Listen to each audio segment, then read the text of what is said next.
hace entrega al doctor Alfonsín de un presente recordatorio de su presencia esta noche aquí en esta cena de Unidad por la Victoria. Quiero hacer la entrega al doctor Raúl Alfonsín en nombre del Comité de Distrito y de todos los habitantes del 3 de febrero una plaqueta que reza así: al doctor Raúl Alfonsín, padre de la democracia, Comisión de Distrito del 3 de febrero, 19 de enero de 1997, al verdadero padre de la democracia argentina.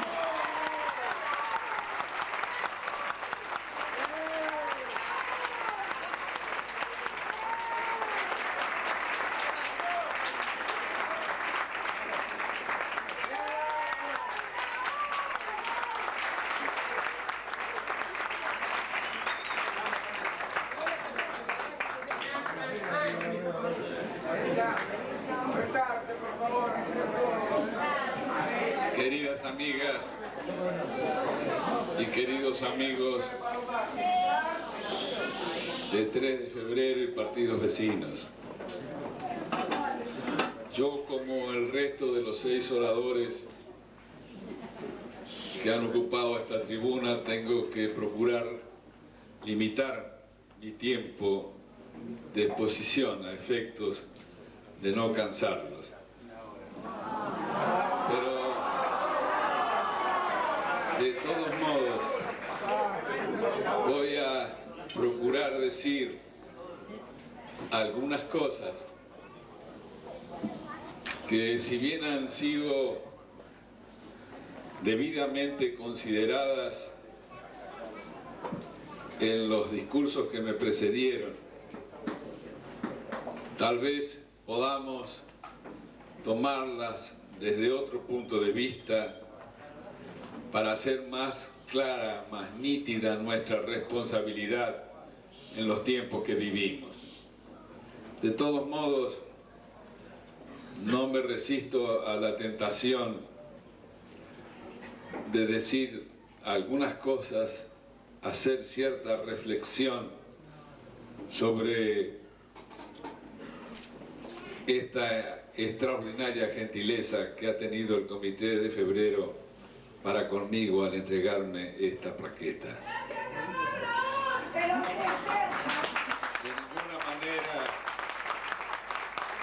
ninguna manera estoy en condiciones de aceptar esa extraordinaria distinción, por varias razones. La primera de ellas es que todo el esfuerzo por la democratización de la Argentina lo hizo el pueblo argentino.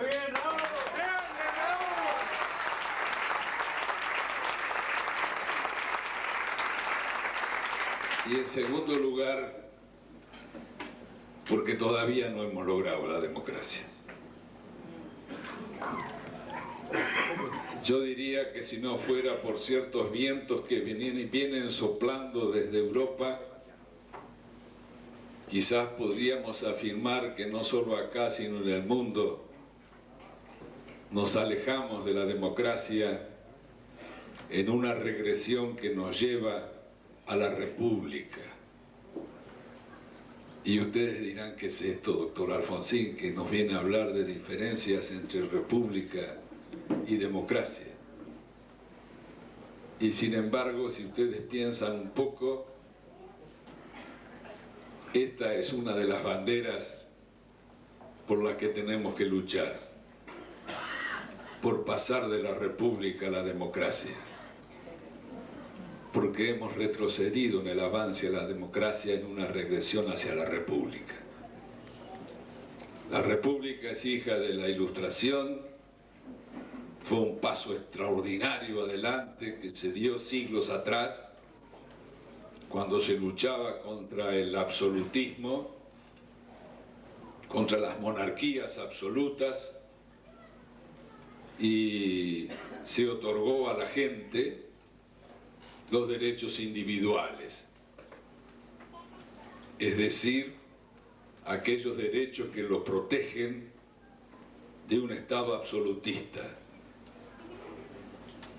a través de la división de los poderes, de los controles propios de la República y el respeto a la dignidad de derechos que desde luego hacían a responsabilidades fundamentales en la nueva estructura que se iba armando en beneficio, sin duda, de la sociedad que transitaba ese camino.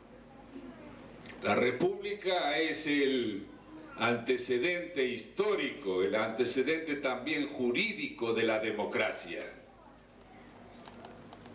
La democracia es un salto adelante que parece en los tiempos que vivimos casi utópico,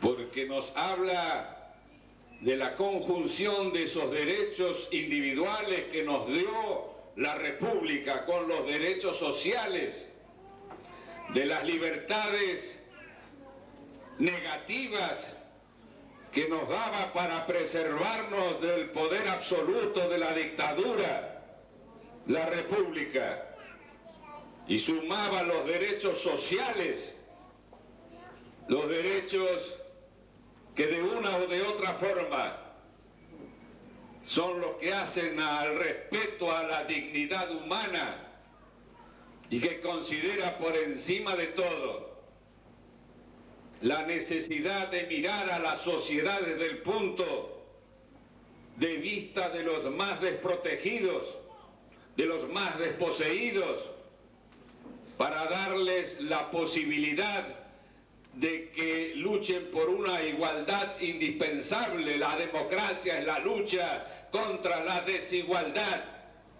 Y en el mundo de hoy lo que estamos viendo a través del neoconservadorismo y del neoliberalismo, a través del fenómeno que culmina ese neoliberalismo que es una globalización indecente de la economía, que crea desigualdades mayores entre los países y desigualdades mayores dentro de de cada uno de los países.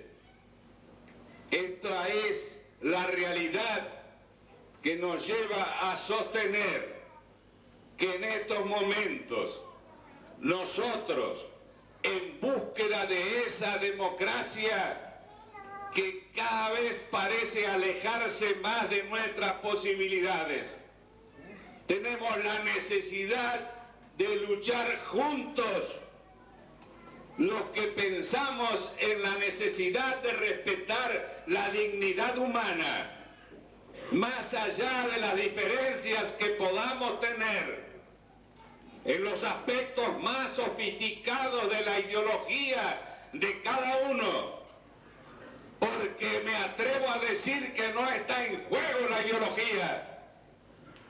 Lo que hoy está en juego en el mundo, lo que hoy precisamente está en juego en nuestra patria, es la filosofía. Es un sentido ético fundamental que tiene que obligarnos a unirnos en lo que significa una lucha que nos ser pobre para llevar una vida digna. ¿Es este un problema ideológico? Desde luego que no. Cualquier persona moralmente bien constituida sabe que cualquiera sean las razones, cualesquiera fueran las circunstancias, debe disponerse a tender la mano a ese hombre o esa mujer que es la que más necesita. Yo como católico a veces suelo decir, y pienso que no haya un sacerdote por aquí que se enoje conmigo, que el día del juicio final Dios nos va a hacer un pito catalán a todos, porque cada uno ha llegado a donde ha podido seguramente porque se han dado las circunstancias en la vida de forma distinta. Y es desde el hogar donde se comienzan a producir las desigualdades. Y si no, que lo diga cualquier maestra, de esas nobles maestras argentinas que hoy están dándonos el ejemplo de su lucha en la carpa blanca, con la que tenemos que solidarizarnos todos. Es un problema ético. Cuando hablamos de los jubilados argentinos y nos damos cuenta de lo que sufren, de lo que padecen, de lo que pasan, y al mismo tiempo advertimos todo lo que les debemos, porque la realidad de hoy es en gran medida el fruto de su esfuerzo. ¿Es acaso un problema de tipo ideológico considerar que deben tener una respuesta de la sociedad? ¿O es en cambio un problema ético fundamental que nos impide coincidir con el caradura que dijo que si no les alcanzaba que se encargaran sus hijos, cuando sabemos que sus hijos no pueden encarar el problema de sus padres porque no pueden solucionar muchas veces el problema de sus hijos? Frente a un chico que sale de la escuela primaria con el mejor promedio y que por razones materiales no está en condiciones de seguir sus estudios, es un problema ideológico. Dar vuelta la cara, hacernos los distraídos, pensar que debe ir a cualquier sitio a encontrarse con lo que la vida le brinde. O por el contrario, estamos frente a un problema ético que nos obliga a hacer lo posible para brindarle las posibilidades de que llegue hasta donde pueda con su esfuerzo y con su inteligencia. ¿Qué diferencia es esta? ¿Qué locura es esta? De querernos hacer pensar de que la manera de marchar hacia adelante, hacia el progreso, de construir nuestro futuro, es a través de la creación de una sociedad insolidaria, olvidando valores fundamentales que hacen a la relación indispensable que debe haber entre los seres humanos en cualquier sociedad.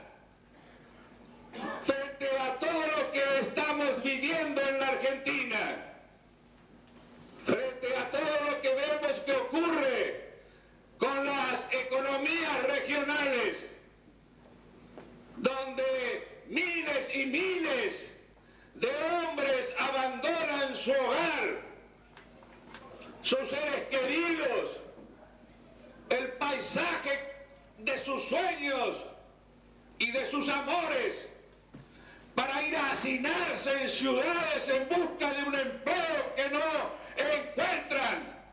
Procurar el salvataje de esas economías regionales, ¿es acaso un problema ideológico o es un problema ético fundamental de los argentinos?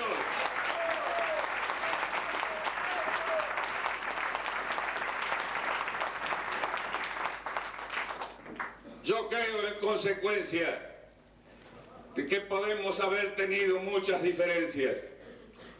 De hecho, las hemos tenido. Nosotros, los radicales, nacimos a la vida política con una utopía: concretar al mismo tiempo la libertad y la igualdad. Y digo utopía porque no hablo de igualdad de oportunidades, sino de igualdad de poder político. Y esto será algo que verán mis bisnietos con mucha suerte y los nietos de ustedes. porque faltará mucho para concretar esa democracia económica que brinde la posibilidad de la igualdad de tipo político. Sin duda, nos falta mucho, pero a través del tiempo, nosotros mismos, los radicales, tuvimos que poner el acento en la libertad. Ustedes lo saben mejor que yo. En un país que no ha cumplido 200 años hemos perdido demasiado tiempo en los disensos básicos. Nos costó 50 años la organización nacional.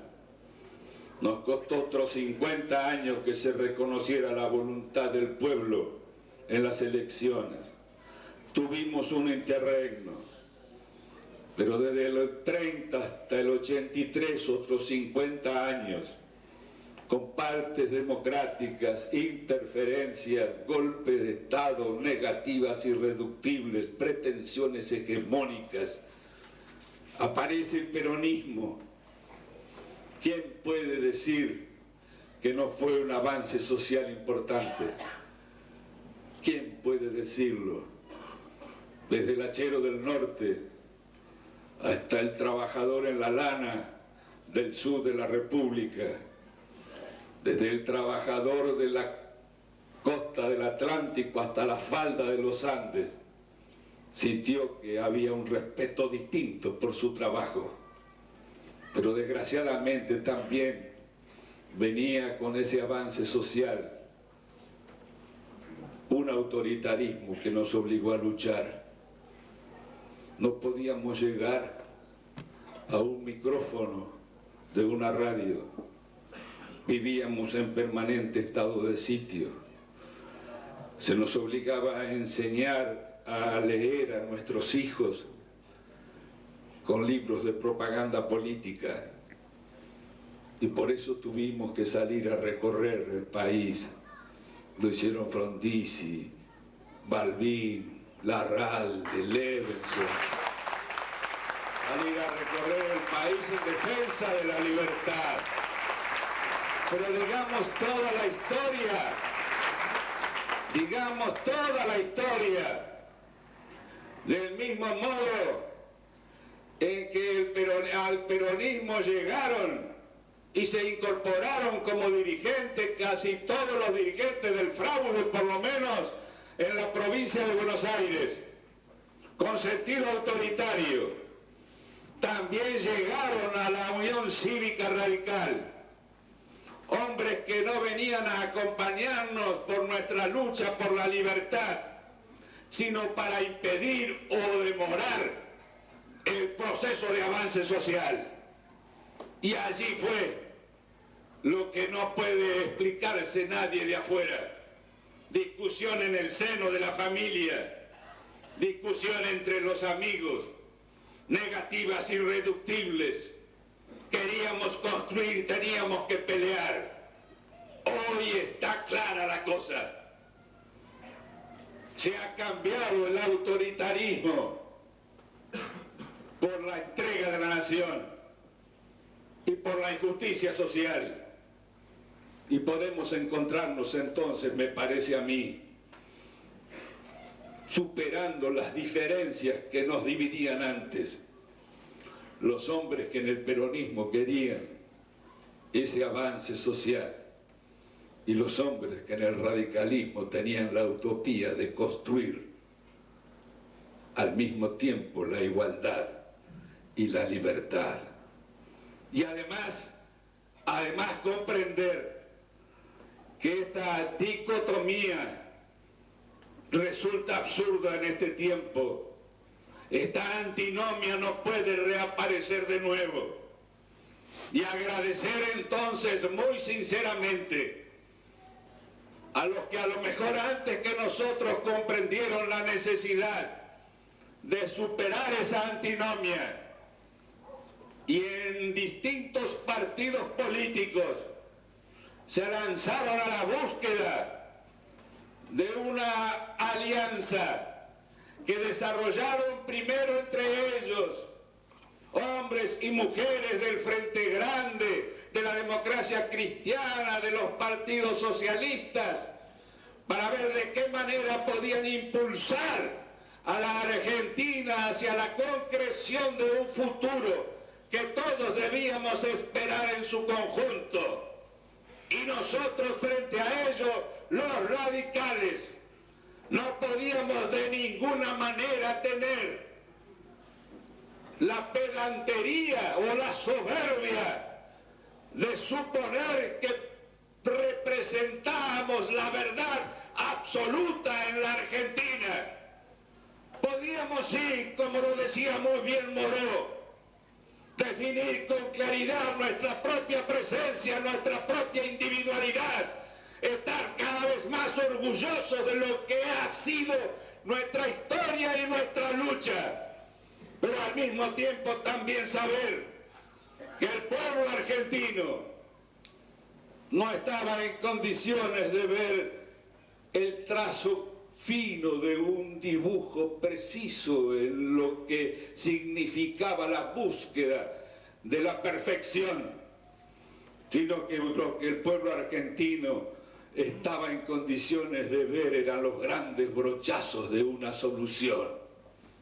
Y le pusimos a ese pueblo argentino que hoy nos acompaña, superando los problemas del pasado, plantando como un hito para el futuro ese brochazo, un brochazo celeste al lado de un brochazo blanco y otro brochazo celeste para ser el símbolo de la bandera argentina en esta alianza que ha de triunfar para siempre en la República.